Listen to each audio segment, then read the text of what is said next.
Perjalanan hidup dan mati dua orang pemuda bertemu di penjara, lalu mendaki puncak organisasi Triad di Hong Kong. Film yang berbahaya, full adrenalin dan gelut di mana-mana. Tanpa lama-lama, yuk kita gaskan!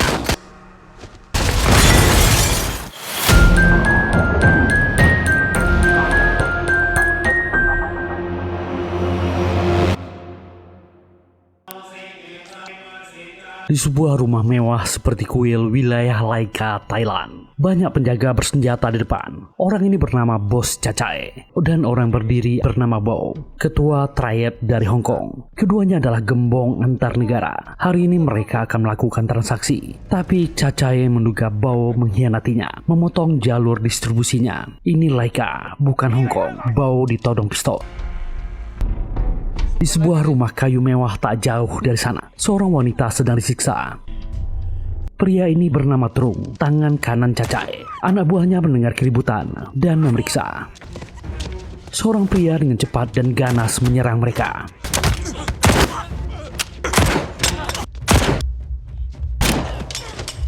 Ada dua pria di mobil yang mengantar pria yang bertarung di dalam. Orang ini adalah tangan kanan Bao yang bernama Kong Wei. Biarkan saja dia bertarung di dalam. Alangkah baiknya dia juga meninggal. Pria yang bertarung bernama Tian, petarung dan orang kepercayaan Bao.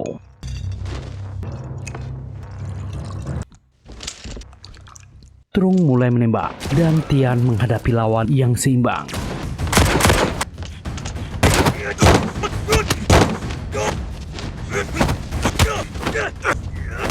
Tian melumpuhkan orang ini.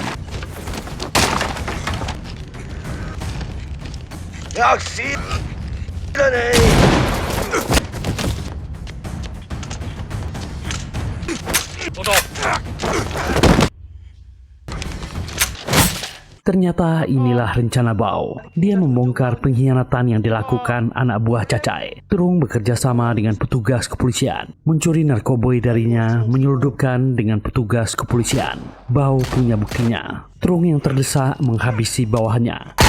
Dia meminta maaf ke bosnya. Perintah diberikan dan membuat Cacae berterima kasih. Kerjasamanya dengan Bao akan tetap lanjut. Barang diperiksa oleh Kong Wei, ini kelas 1. Bao pun segera membayarnya. Kerjasama ini diharapkan berlanjut. Bao akan sebat cerutu dulu. Cacae meminjamkan pemantiknya. Ada yang aneh dengan itu. Ternyata ada pelacak di bawah. Tiba-tiba petugas kepolisian datang dan menyergap tempat itu. Baku tembak terjadi. Keduanya kembali saling menyalahkan, menuduh ada yang menjebak. Cacae berkata, mereka akan menundanya kali ini. Kedua kelompok akan melarikan diri. Petugas SWAT dan kepolisian sudah mengepung.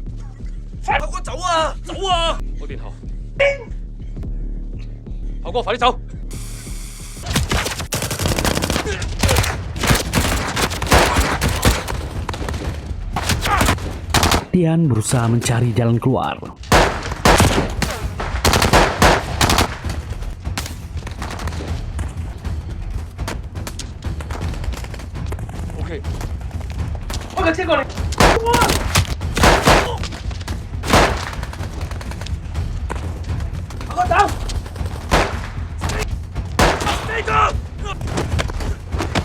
Kong Wei berhasil mengambil mobil.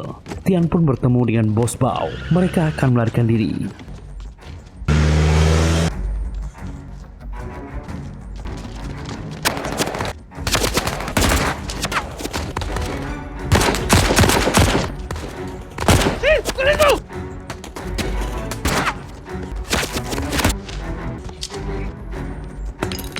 Dan Tian bernasib sial. Dia terkena serpihan ledakan. Jatuh tak berdaya.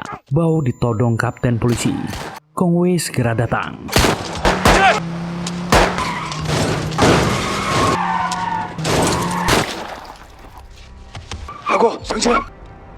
Tapi keduanya memilih meninggalkan Tian yang sudah kepayahan. Inilah The Gray Man. 3 bulan kemudian di penjara Laika, Thailand, Tian tertangkap, divonis penjara 3 tahun. Bao dan Kong Wei datang mengunjunginya di penjara. Bao meminta maaf, tapi Kong Wei malah menyinggung Tian. Terima saja hukuman 3 tahun ini. Adiknya juga di penjara. Itu membuat Tian marah. Mereka hampir saja berkelahi. Bao menyuruh Kong Wei untuk menunggu di luar. Bao memintanya sabar. Tian mengeluh, ada pecahan peluru di kepalanya, membuat kepalanya selalu sakit. Dia bahkan tak bisa tidur. Bao menjanjikan satu hal, tinggallah 3 tahun di sini, lalu kembali ke Hong Kong, dan ambil posisinya sebagai kepala triad. Bao meminta seorang pengacara menjaga Tian. Bahkan pengacara ini memasukkan seorang tahanan yang bernama Asan untuk menjaga Tian. Asan adalah orang lokal, ayahnya dari Hong Kong dan bisa bicara Mandarin. Asan akan menjaganya.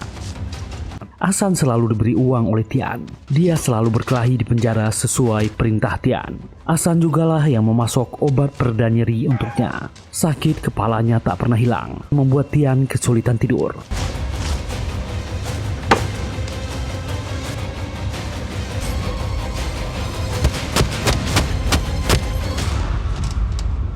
Tak terasa 3 tahun berlalu. Hari itu di pemandian, Tian memberikan uang yang banyak untuk Asan. Ini hadiah untuk kebebasannya besok. Tian juga akan keluar beberapa hari lagi.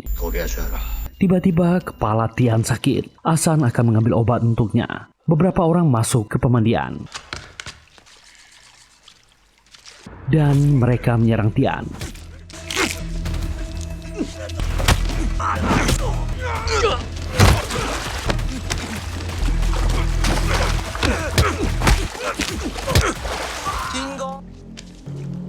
Dan pemimpin kelompok ini mengaku, dia mengaku dipindahkan ke sini untuk menghabisinya dan mendapatkan perintah dari Kong Wei. Dia tak boleh kembali ke Hong Kong, pensiun saja di sini.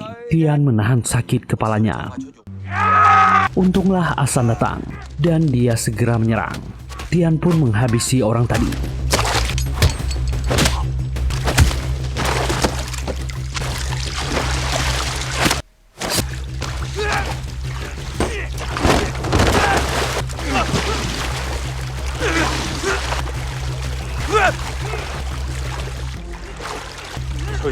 Sore itu Tian menemui Asan. Berterima kasih dia telah menyelamatkannya. Dia meminta Asan untuk menemuinya di Hong Kong.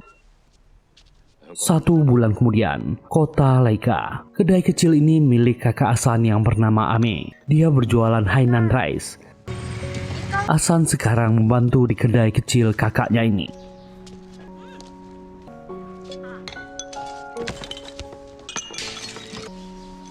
Tiba-tiba Ame terjatuh. Wanita ini memang sedang sakit. Dia bermasalah dengan jantungnya. Asan berkata, dia akan ke Hong Kong untuk bekerja, mencari biaya untuk pengobatannya. Seminggu kemudian, Asan sudah di Hong Kong. Tian mengganti penampilan pemuda ini. Dia berjanji pada Asan, hidupnya akan berubah. Dia tak akan mengecewakannya. Tian membawanya ke markas. Walaupun di penjara 3 tahun, pengaruh Tian tetap kuat. 2 orang kepercayaannya, Poppy dan Huan, segera menyapa bos mereka. Huan menyapa Asan dengan bahasa Thailand. Ternyata dia bisa bahasa Mandarin. Poppy menjelaskan situasi terkini pada Tian. Kong Wei semakin melampaui batas. Banyak senior yang berpihak padanya sekarang. Malam itu adalah pertemuan utama bagi anggota Triad Dragon. Semua anggota dari senior sampai junior hadir malam itu. Rata-rata semuanya menyapa Tian. Kong Wen pun melihatnya. Dan tak lama Bao diantar keluar oleh asisten pribadinya. Keadaannya sudah tak seperti dulu. Bahkan dia sudah di kursi roda. Bao menyambut Tian.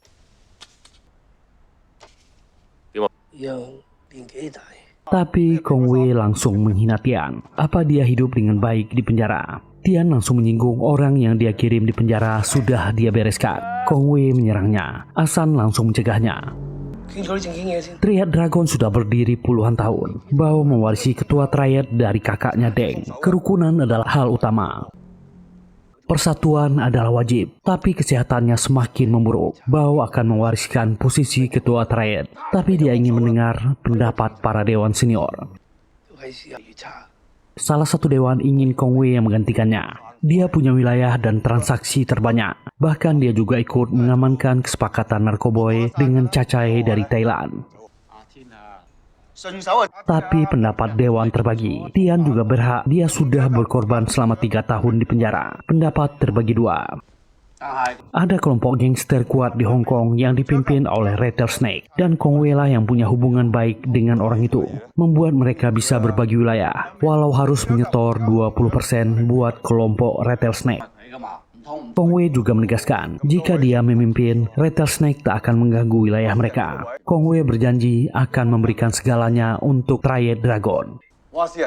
Itu membuat Tian tertawa. Dunia sudah berubah. Apa dulu mereka seperti ini? Takut pada Rattlesnake, bahkan memberinya komisi 20%. Mereka adalah Triad Dragon, penguasa Hong Kong. Apa mereka yang takut dengan Rattlesnake? Salah satu dewan senior tak setuju dengan Tian. Zaman sudah berubah. Itu membuat kepala Tian sakit. Tian berdiri dan menghajar orang ini.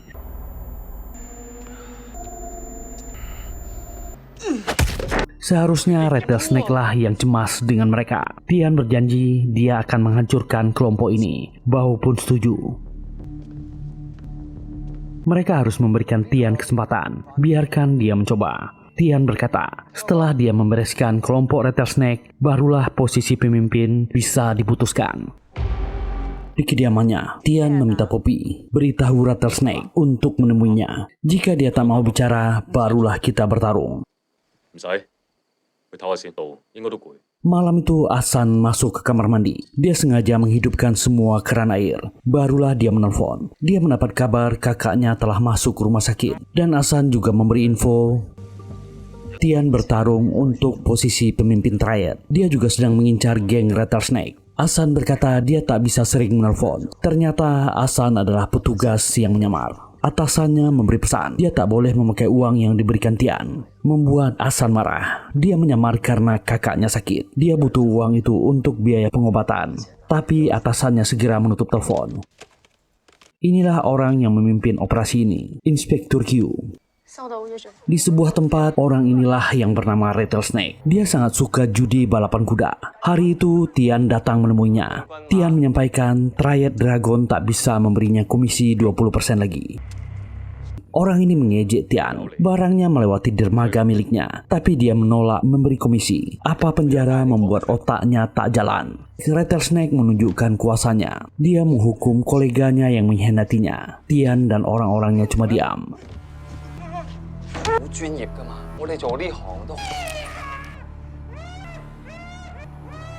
Rattlesnake mengejek Tian. Dia bukanlah petarung terbaik lagi. Huan tak terima dan marah. Tian mencegahnya. Rattlesnake berkata, jika dia tak membayar, barangnya tak akan lewat. Tian pun pergi sambil berkata, tak lama lagi dia akan menghancurkannya. Dermaga inilah area kekuasaan Rattlesnake. Orang-orangnya sedang asik bermain kartu. Dan beberapa orang sedang makan. Seseorang dengan jas hujan datang ke sana. Dia dengan santai duduk bergabung dengan orang-orang ini, bahkan ikut makan. Asan tiba-tiba menyerang. Musuh yang banyak bukan masalah baginya.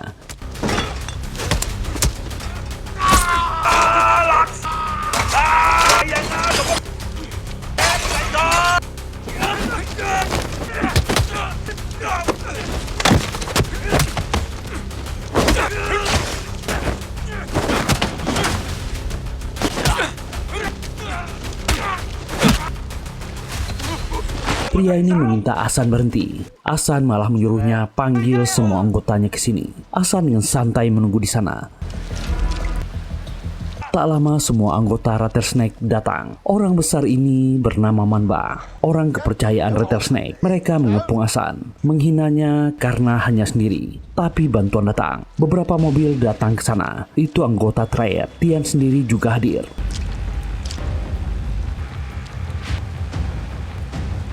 Gelut ramai-ramai tak terhindarkan.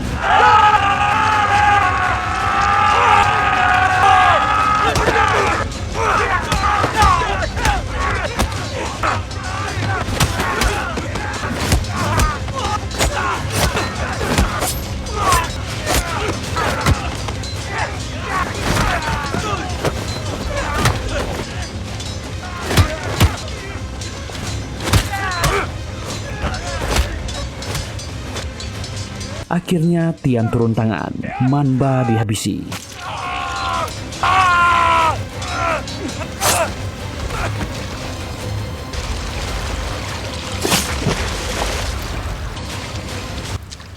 Bao pun mendapat laporan Tian menghabisi orang Rattlesnake, Manba. Orang itu akan marah besar. Asan duduk di luar. Terlihat dia menelpon seseorang. Tian mengawasi dari dalam. Asan mendapat kabar kakaknya dilarikan ke rumah sakit. Dia mendapat gagal jantung. Kondisinya memburuk. Membutuhkan transplantasi jantung segera. Asan bertanya berapa biayanya. 3,5 juta dolar Hong Kong. Rattlesnake menemui Kong Wei. Tian menyapu bersih areanya di pelabuhan, tapi Kong Wei mengaku tak tahu apa-apa. Semuanya tak ada hubungan dengannya. Rattlesnake mengaku dia tak ikut masalah internal triad, tapi ini sudah keterlaluan. Kong Wei mengaku dia juga dendam dengan Tian. Dia akan membuat rencana untuk menyingkirkan orang itu. Asan pun berusaha menghubungi Inspektur Q, meminta dipinjamkan uang sesuai janji mereka dulu. Orang ini meminta maaf. Dia akan mencari jalan lain, meminta Asan bersabar. Itu membuatnya sangat kesal. Tiba-tiba Huan memanggilnya. Tian mencarinya. Ternyata Asan diminta datang ke rumah sakit. Kakak Tian Ame sudah dibawa ke sana, dan Tianlah yang menanggung semua biaya operasinya. Itu membuat Asan tak bisa berkata-kata. Operasi pun dilaksanakan. Tian menemani Asan. Syukurlah operasi berhasil. Kakaknya hanya butuh istirahat. Tian dan Poppy pergi meninggalkan rumah sakit. Saat itulah seorang dokter masuk ke kamar. Ternyata itu Inspektur Q. Dia mengucapkan selamat untuk Asan. Asan sangat marah. Sekarang kakaknya juga terlibat. Dia sangat geram pada inspektur ini. Orang ini mengingatkan, Asan adalah petugas kepolisian Hong Kong. Jangan lupakan misinya. Itu membuat Asan terdiam. Dia ingat waktu mendapatkan tugas ini. Inspektur Q menjanjikan kesembuhan kakaknya. Itu membuat Asan dilema sekarang. Malam itu Tian akan pergi keluar. Dia meminta yang lain menunggu di rumah. Asan yang ikut dengannya. Dia datang ke sebuah bar. Di sana dia menemui Bao. Asan melihat wanita asisten Bao. Bao menyebutnya. Dia sudah lama tak minum dengan Tian. Dia juga mendengar Tian menghabisi Manba. Tian mengaku dia hanya meniru gayanya dulu. Kalau dia tak melakukannya, dia tak akan mencapai puncak. Bao juga yakin Tian bisa menggantikannya. Bao dulu hampir mati 3 tahun yang lalu di Laika, tapi dia masih hidup sampai saat ini. Itulah takdir. Bao bertanya, apa Tian masih ingat istrinya? Bao mengaku dia yang menghabisinya. Ternyata istrinya adalah petugas kepolisian yang menyamar. Bao yakin semua orang punya takdirnya masing-masing. Dia akan pulang dulu. Di mobilnya, Bao menghubungi seseorang. Malam itu Tian mengajak Asan untuk minum dengannya. Di bar ini banyak minuman yang bisa mereka coba. Mereka minum banyak malam itu.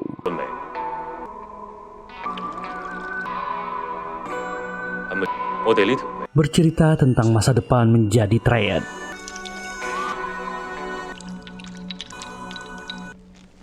Asan akan mengambil anggur sebotol lagi. Tiba-tiba ada suara di bawah. Rattlesnake sudah di sana. Tian heran, kenapa orang ini bisa tahu dia di sini. Rattlesnake berteriak. Dia sangat marah Tian menghabisi orang kepercayaannya. Asan melihat orang-orang Rattlesnake sudah mengepung tempat ini.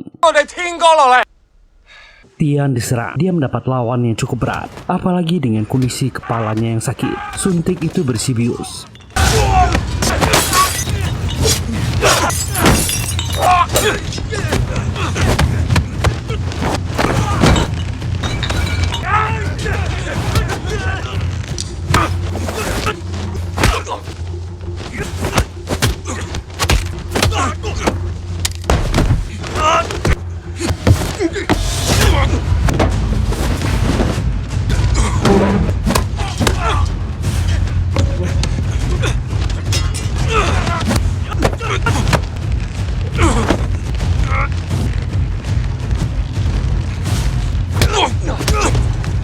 Tian terkena suntikan. Dia berhasil lepas dan melumpuhkan orang ini. Dia sudah terkena efeknya.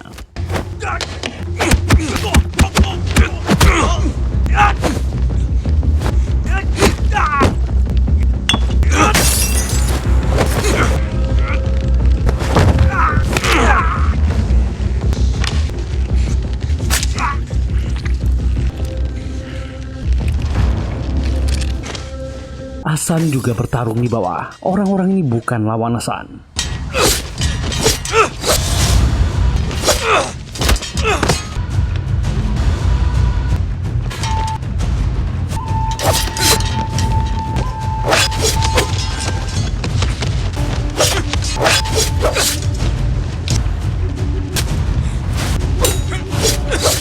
Hasan melihat Tian sudah jatuh. Rattlesnake datang menghajar Tian.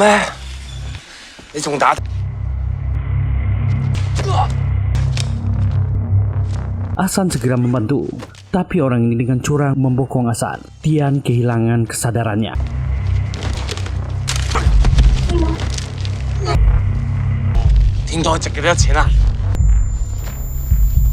Saat Tian bangun, dia sudah berada di markas Rattlesnake. Orang ini langsung mengoceh bagaimana dia membangun bisnisnya.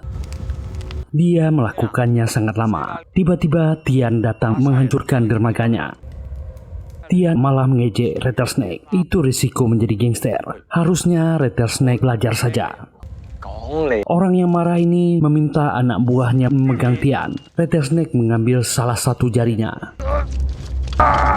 Di markas Triad Dragon, kabar Tian ditangkap sudah menyebar. Bao mendapat telepon dari Rattlesnake. Dia sudah mendapatkan Tian. Mereka bisa kembali berbisnis. Cuma fee untuk menggunakan pelabuhan naik sekarang jadi 30%. Bao setuju, tapi dia harus melepaskan Tian. Rattlesnake segera menutup telepon. Poppy yang cemas bertanya ke bosnya bagaimana keadaan Tian. Bao menjelaskan orang itu meminta tambahan fee. Mereka harus membayar jika mau melepaskan Tian. Pendapat para dewan senior terbelah. Tianlah yang menyebabkan konflik ini. Sebagian lagi setuju mereka harus membayar. Kong Wei juga tak setuju. Itu uang yang banyak. Itu membuat Poppy emosi. Bao berkata, bagaimanapun Tian berjasa untuk kelompok mereka. Saat ini mereka harus menunggu dulu. Itu membuat Poppy marah. Jika mereka menunggu, Tian bisa kehilangan nyawanya. Poppy segera menemui Huan dan Hasan. Mereka harus bergerak untuk mencari Tian. Keduanya pergi. Huan meminta Hasan untuk menunggu di sini. Hasan gelisah. Dan Kong Wei menemuinya. Dia memuji Hasan yang jago bertarung dan cekatan. Dia tak perlu lagi bekerja dengan Tian. Bagaimana jika bergabung menjadi anak buahnya? Bayarannya akan digandakan dari yang dibayar Tian. Hasan cuma diam. Orang ini pun pergi. Inilah cara yang Hasan bisa lakukan untuk mencari Tian. Dia menemui Inspektur Q, menceritakan masalahnya. Dia tahu polisi bisa melacak di mana markas Rattlesnake. Jika Tian mati, dia bisa kehilangan petunjuknya. Dia sudah susah payah menyamar, tapi Inspektur Q merasa dia melakukannya karena sudah dekat dengan Tian. Orang ini menolak. Hasan emosi. Jika Tian mati, dia bisa bergabung dengan Kong Wei. Itu membuat Hasan emosi. Mereka saling berteriak dan memaki. Hasan adalah bawahannya. Dia harus mendengarkannya. Q akan pergi, tapi Hasan memohon, tolong dia kali ini. Akhirnya Inspektur Q memberi dia sebuah petunjuk. Malam itu Hasan sudah menunggu sesuatu. Sebuah truk lewat. Di markasnya, Rattlesnake masih menunggu kabar dari Bo. Tapi dia sudah bosan untuk menunggu. Dia akan menghabisi Tian. Tiba-tiba ada klakson yang berbunyi. Pintu masuk meledak.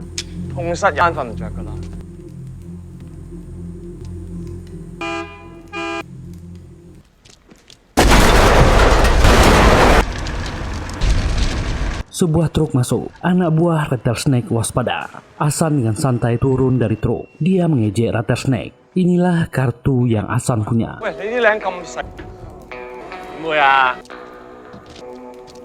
Dia membawa seekor kuda turun. Ternyata itu adalah kuda pacu kesayangan Rattlesnake. Orang ini panik. Pisau Hasan sudah di leher kudanya. Rattlesnake memintanya tenang. Lepaskan Hot Dragon kudanya. Rattlesnake menahan anak buahnya. Dia dengan sukarela melepaskan Tian. Jangan sakiti kudanya.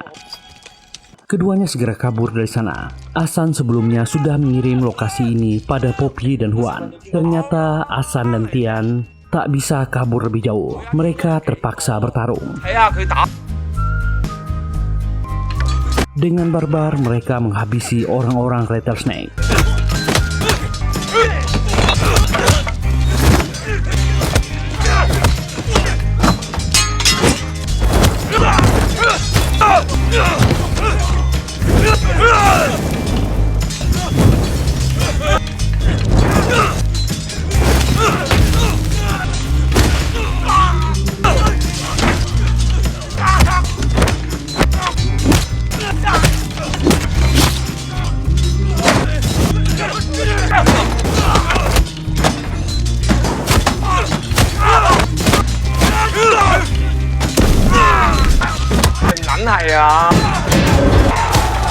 Rattlesnake kesal.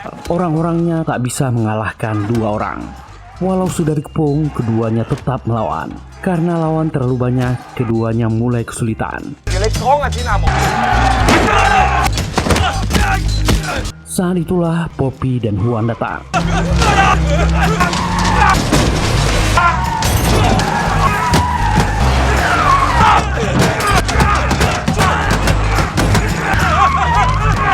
Mereka turun dari mobil.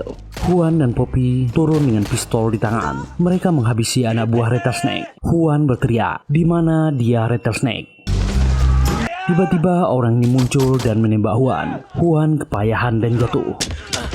Tian dan Poppy segera mendekatinya. Tian yang kesal mengambil pistol, mendekati Rattlesnake yang kepayahan. Tian bertanya, bagaimana Rattlesnake tahu dia di bar malam itu? Orang ini malah mengejeknya. Tian menghabisi orang ini. Dia mengambil HP milik Rattlesnake. Huan sudah kepayahan. Dia meminta maaf ke Hasan. Tolong jaga Tian untuknya. Dia menyerahkan jam tangan miliknya. Huan kesakitan. Akhiri ini, tembak dia. Biarkan dia meninggal dengan tenang. Hasan menggeleng. Dia tak tega melakukannya. Tian melihat saudara seperjuangannya kepayahan. Huan pun berkata, mereka akan menjadi saudara di kehidupan selanjutnya. Tian mengakhiri penderitaan Huan. Tian membawa HP milik Rattlesnake dan kacamatanya pada kelompok Triad. Tian membuktikan dirinya. Pendapat anggota dewan terbelah. Para dewan senior mulai banyak yang mendukung. Apalagi setelah tahu Kong Wei bekerja sama dengan Rattlesnake. Tian dan kelompok yang mendukungnya datang. Kong Wei resmi dituduh sebagai pengkhianat dan Bao menyerahkan rencana resmi. Mulai sekarang Tianlah yang memimpin Dragon Triad. Tanggal transaksi dengan kelompok cacai dari Thailand telah ditetapkan. Inspektur Q memuji kinerja Hasan. Setelah ini dia bisa kembali ke kepolisian. Mereka akan menangkap Bao dan cacai dalam sekali jalan. Hasan tak terlalu peduli. Dia hanya ingin kembali hidup normal dengan kakaknya. Inspektur Q akan pergi. Hasan berkata, jika dia bisa meyakinkan Tian untuk menyerah, apa orang itu bisa mendapatkan keringanan hukuman? Inspektur Q memintanya tak melakukannya. Penyamarannya bisa terbongkar. Jangan membuat kesalahan. Hasan pun kembali ke markas. Ucapan Inspektur Q terngiang. Di sebuah kapal yacht di pelabuhan, asisten Bao ini bernama Ming Se. Dia memberitahu bosnya, Kong Wei telah melarikan diri. Hasan semakin akrab dengan Tian. Dia berterima kasih telah membantu dirinya dan kakaknya. Dia banyak berhutang pada Tian. Hasan merasa suatu hari dia tak bisa jadi anggota Triad lagi. Ada masa dia akan keluar nanti. Dia bertanya ke Tian, apa dia harus menjadi pemimpin? Tian mengatakan dia harus melakukannya dan menghabisi siapa yang menghalanginya. Hari itu Bao bicara dengan Poppy di mobilnya. Dia curiga, kenapa mereka bertiga malam itu dengan gampang menemukan lokasi Tian. Dia harus membuktikannya. Dia tak ingin ada masalah untuk Tian di masa depan. Poppy harus membuktikan dirinya. Apakah Poppy atau Hasan mata-matanya? Dan meminta Poppy membuktikannya. Poppy pun datang ke tempat kakak Hasan dirawat di rumah sakit. Dia memeriksa semua dokumen di sana, menemukan kartu pos dan sebuah alamat. Hasan mendapat telepon dari rumah sakit. Apa dia yang mengizinkan kakaknya untuk keluar dari rumah sakit? Hasan panik. Dia menerima telepon dari Poppy untuk datang ke lokasi.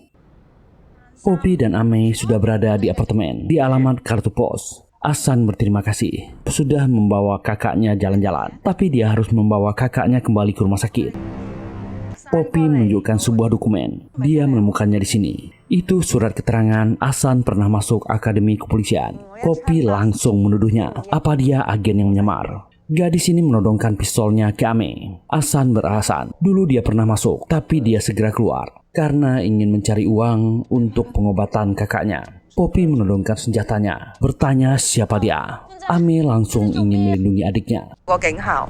Tian datang ke sana, meminta Poppy menurunkan senjatanya. Poppy mengatakan Hasan adalah polisi. Hasan dan kakaknya bisa pergi sekarang. Tapi Poppy yang emosi tetap ingin menembak Hasan. Walau dicegah, tembakan Poppy mengenai Ame. Hasan sangat marah. Dia ingin menghabisi Poppy. Tapi langsung dicegah oleh Tian.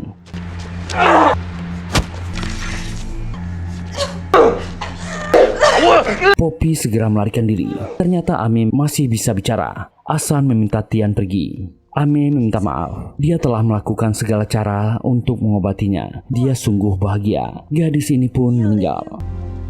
Malam itu Tian dan Poppy sudah di pelabuhan. Tian meminta Poppy pergi ke Vietnam. Asan pasti membalas dendam padanya.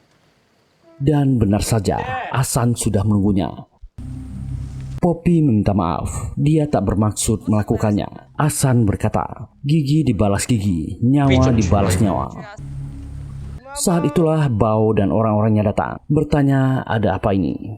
Bao memarahi Poppy, dia memintanya mencari mata-mata. Sekarang malah dia ingin kabur. Dia berkata ke Tian, Tian adalah pemimpin sekarang, lakukan untuk organisasi, bukan untuk dirinya dan orang-orangnya. Tian diberikan sebuah pistol. Habisi siapa yang dia yakin seorang mata-mata kepolisian. Tian mengokang pistol. Dia lama mengambil keputusan. Poppy tiba-tiba merebut pistol, menodong Bao. Ternyata Mingse bukan orang biasa. Dia langsung menghabisi Poppy. Poppy masih sempat meminta maaf ke Asan. Dan dia juga tak bisa menemani Tian sampai akhir. Bao sekarang yakin Poppy lah mata-matanya. Saat ini masalah sudah selesai. Sampai pagi, Tian dan Asan duduk di tepi pantai, diam tak bicara. Asan berkata, banyak orangnya yang tewas, apa ini sepadan? Tian berkata, dia sudah tak punya jalan untuk kembali.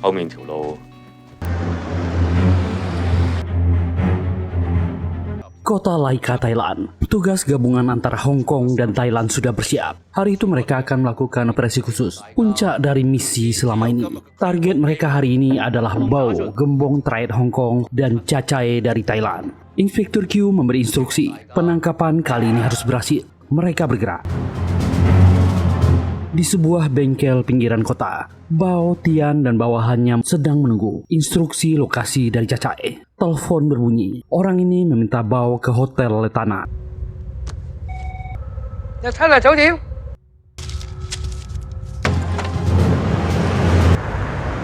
Tak lama pasukan gabungan sampai di bengkel itu, tapi mereka tak menemukan apa-apa. Inspektur Q menemukan sebuah kertas yang ditinggalkan Asan.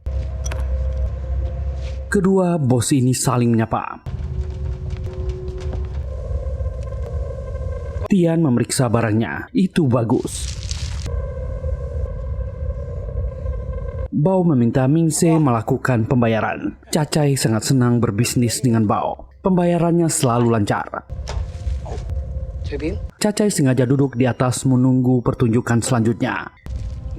Dan tiba-tiba Bao bicara pada Asan. Polisi tak akan datang hari ini. Ternyata Bao sudah tahu dia adalah petugas. Dia menukar kertas petunjuk yang ditinggalkan untuk Inspektur Q. Bao sudah memperingatkan Tian, tapi dia tak mau mendengarnya. Sekarang dia dikhianati orang yang dipercayanya. Dia gagal sebagai pemimpin. Mingse maju ingin menghabisi Asan, tapi Tian mencegahnya. Tian akan melakukannya sendiri. Dia menembak Asan.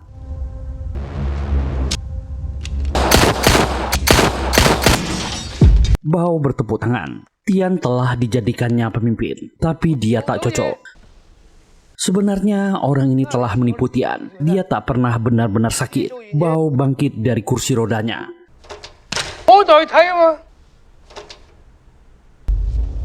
Tian Sok tak menduganya. Bao membenarkannya. Dia tak pernah mau menyerahkan kekuasaannya. Kong Wei berkhianat dan Tian akan mati di sini. Triad hanya akan kembali padanya. Itu cuma pura-pura agar dia tak dicap diktator. Harusnya Tian tak pernah kembali ke Hong Kong. Tetap saja di Thailand. Ternyata yang memberitahu Tian di mana malam itu ke Rattlesnake adalah Bao sendiri. Dan dia menggunakan tangan Tian untuk menyingkirkan Rattlesnake. 3 tahun yang lalu harusnya dia meninggal di Thailand. Tiba-tiba sebuah granat dilemparkan dari atas. Itu Kong Wei.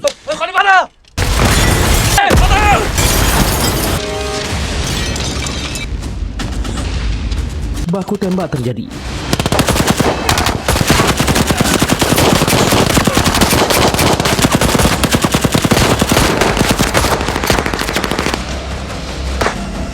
Dia juga melemparkan senapan untuk Tiai. Cacai dan anak buahnya berhasil dihabisi.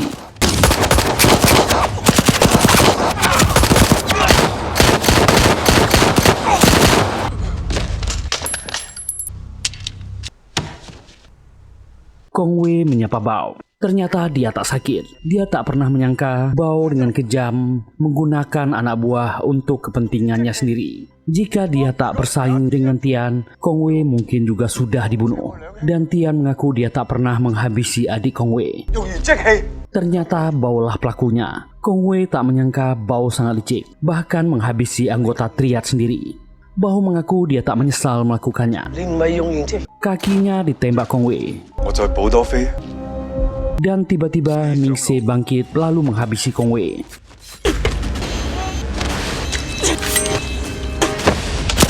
Tian menghadapinya. Gadis ini sangat cepat.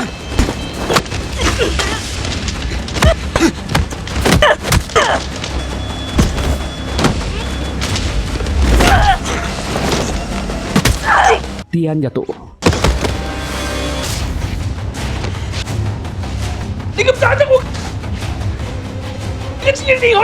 Saat itulah Hasan bangkit dan menyerang Ming Se. Ternyata dia memakai rompi anti peluru. Di pantai waktu itu, Tianlah yang menyuruhnya untuk memakainya. Transaksi di Thailand akan berbahaya. Bao menembak keduanya.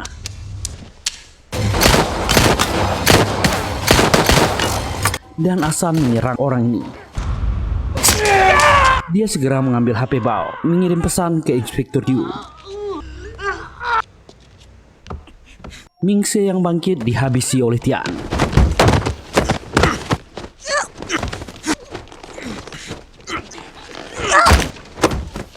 Tian mengambil pistol ingin menghabisi Bao. Hasan mengaku siapa dirinya. Bao dan Tian bisa menjadi saksi negara. Mereka saling menodongkan pistol.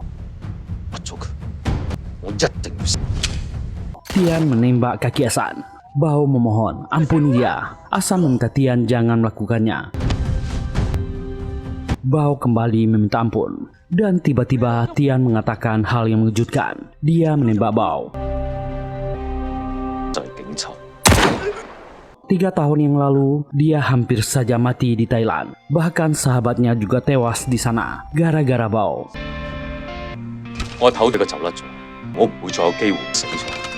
Sejak saat itu dia ingin menghabisi Bao. Tian berterima kasih pada Hasan. Tapi hidupnya tak lama lagi. Dokter sudah memvonisnya usianya 1 bulan lagi. Pecahan peluru di kepalanya tak bisa diobati. Dia meninggalkan hadiah untuk Hasan, catatan kejahatan dan keuangan triad. Dia meninggalkannya di kamera adiknya. Tian tak pernah bisa kembali lagi. Hasan polisi yang baik. Dia memberi hormat pada Hasan. Itu membuat Hasan menitikkan air matanya.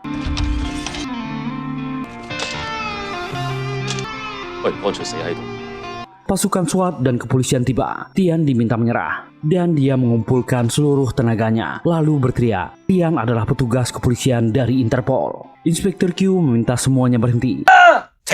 Setelah Tian ditangkap, dia didakwa atas pembunuhan dan penyalahgunaan wewenang. 3 minggu kemudian, Tian meninggal akibat pendarahan otak. Semuanya terasa hampa bagi Hasan. Kehidupannya membaik setelah jabatannya naik. Tapi semuanya terasa kosong. Dia kehilangan kakak dan saudara seperjuangannya. Dan akhirnya film yang keren ini selesai. Semoga terhibur. Terima kasih sudah meluangkan waktunya di channel ini. Kalau nggak keberatan, mohon dukungan teman-teman untuk kami. Silakan tekan tombol like, subscribe, dan nyalakan loncengnya. Semoga kita semua diberi kesehatan dan rezeki yang lancar. Kita jumpa lagi di serial atau film kami selanjutnya. Bye.